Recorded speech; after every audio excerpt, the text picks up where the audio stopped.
My entitled sister demanded I cancel my wedding because her kids deserved front row seats. I had been planning my wedding for over a year, excited to celebrate with my closest family and friends, my fiancé, and I decided on a modest ceremony with about 50 guests, mostly close relatives and longtime friends.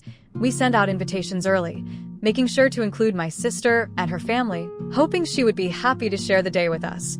Things were going smoothly until she started making outrageous demands about the seating arrangements. My sister has 3 kids, all under 10, and she insisted that her children be given the front row seats at the ceremony, claiming they deserved special treatment because they were kids.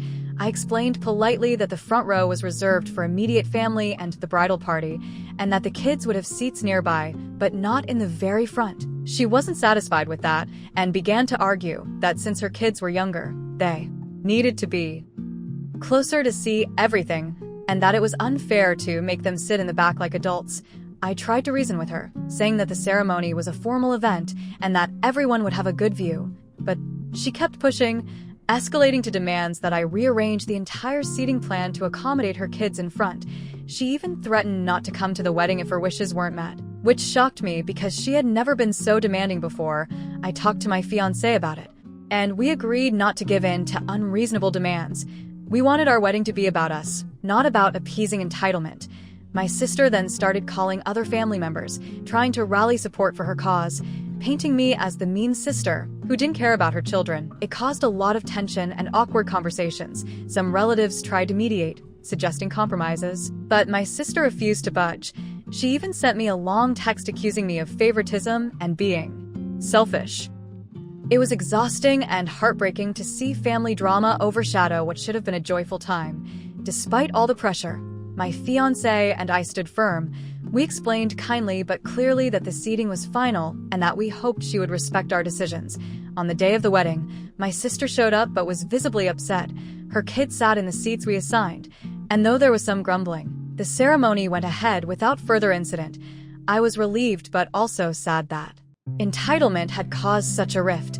It made me realize how important it is to set boundaries, even with family, to protect your own happiness and peace. After the wedding, the tension with my sister didn't just disappear. She continued to send passive-aggressive texts and made snide remarks during family gatherings, claiming that I had ruined the day for her kids and that I was cold-hearted. I tried to ignore it at first, focusing on the joy of marrying the person I love, but it was hard. When family events became uncomfortable and strained, my parents tried to mediate, encouraging both of us to move past the conflict. But my sister refused to apologize or acknowledge how her entitlement had affected others. A few weeks later, my sister showed up at our new home unannounced with her kids, expecting us to drop everything and entertain them, when I politely told her we had plans and needed notice before visits. She acted offended and accused me of being selfish and not family-oriented. It was frustrating because I wanted to have a good relationship with her and her children, but she kept pushing boundaries and expecting special treatment. I realized that her sense of entitlement wasn't just about the wedding but a pattern that affected many aspects of our relationship. I started setting firmer boundaries, telling her clearly what was and wasn't acceptable, like calling before visiting and respecting our time and space. It wasn't easy, and she often reacted with anger or guilt-tripping, but I knew it was necessary to protect my mental health and my marriage. My fiancé supported me throughout, reminding me that standing up to entitlement is important and that our well-being comes first. Over time, some family members began to understand my perspective and offered their support, which helped me feel less isolated. Despite the ongoing challenges, I'm learning to navigate the complicated dynamics with my sister, balancing kindness with assertiveness. I hope that by sharing my story, others dealing with entitled family members will feel empowered to set boundaries and prioritize their happiness. It's painful when family causes conflict, but sometimes protecting yourself is the bravest and healthiest choice. I'm grateful for the love and support I have from my partner and friends, and I'm committed to building a life filled with respect and peace. Over time, the strain between my sister and me began to affect other family relationships. Some relatives took her side, believing she was just protecting her kids, while others sympathized with me for standing up to unreasonable demands. Family gatherings became tense affairs, With whispered conversations and awkward silences whenever she was around, I tried to stay neutral and avoid escalating conflicts, but it was difficult not to feel hurt by the division her entitlement caused.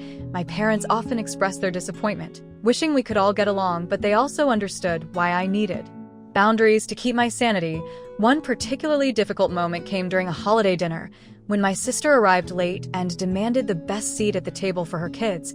Ignoring the seating plan my parents had carefully arranged, I gently reminded her that the seats were assigned to keep things organized and fair, but she snapped back, accusing me of trying to control everything and making the day miserable. The argument quickly escalated, with voices raised and other family members trying to intervene. It was painful to see how entitlement could turn a joyful occasion into a battleground. After that incident, I decided to take a step back from family events where my sister would be present. I focused on spending time with relatives who respected my boundaries and supported my decisions. It wasn't easy to distance myself, but it was necessary for my emotional well-being. I also sought support from friends and online communities where others shared similar experiences with entitled family members. Knowing I wasn't alone helped me feel stronger and more confident in handling the situation. Through all of this, I've learned valuable lessons about self-respect, communication, and the importance of setting limits. Entitlement can be deeply ingrained and challenging to change, but protecting your own happiness is essential. I continue to hope that one day my sister will recognize how her behavior has hurt those around her and be willing to work toward healthier relationships. Until then, I'm committed to living my life with kindness, boundaries, and peace. Since deciding to distance myself from family events where my sister would be present, I've found a surprising amount of peace. Spending time with relatives who respect my boundaries has been refreshing and healing. I've also focused more on nurturing my marriage and friendships, which has made a big difference in my overall happiness. It hasn't been easy to completely step back, especially when family gatherings are important to others, but I've learned that prioritizing my mental health is essential. I've also started setting clear boundaries with my sister through occasional texts, calmly reminding her of what is and isn't acceptable behavior, though she often ignores or dismisses them. My fiancé has been my biggest supporter throughout this ordeal, always encouraging me to stand firm and reminding me that our happiness comes first. We've talked openly about how entitlement can damage relationships and how important it is to maintain respect and fairness in our own lives. This experience has brought us closer and strengthened our commitment to building a healthy, supportive partnership. I'm grateful for his understanding and for the life we're creating together, free from unnecessary drama. I've also taken time to reflect on how entitlement can affect people differently, recognizing that sometimes it stems from insecurity or past experiences. While this doesn't excuse bad behavior, it helps me approach conflicts with a bit more empathy. I try to balance standing my ground with kindness, knowing that change is often slow and requires patience. This mindset has helped me cope better and avoid getting caught up in endless arguments or resentment. Looking ahead, I'm hopeful that with time, my sister and I might find common ground, but I'm no longer willing to sacrifice my well-being to make that happen. I'm focused on creating a life filled with respect, love, and peace, and I'm proud of the boundaries I've set. Sharing my story has been cathartic, and I hope it encourages others dealing with entitled family members to stand up for themselves and prioritize their happiness. Thank you for your patience. Here is the final part of the story. In the months since setting firm boundaries with my sister, I've noticed a gradual shift in my own outlook and family dynamics. While my sister hasn't changed much and still holds onto her sense of entitlement, I've learned to protect my peace without letting her behavior consume me. I focus on the positive relationships in my life and invest my energy where it's appreciated. This experience has taught me that sometimes love means accepting people as they are, but also knowing when to step back for your own well-being. I've also become more vocal about entitlement in general, sharing my story with friends and online communities to raise awareness and support others facing similar challenges. It feels empowering to connect with people who understand and to know that I'm not alone in dealing with difficult family members. I've realized that setting boundaries isn't about punishment or rejection, but about self-respect and creating healthy spaces for everyone involved. Looking forward, I'm excited about the future my fiancé and I are building together.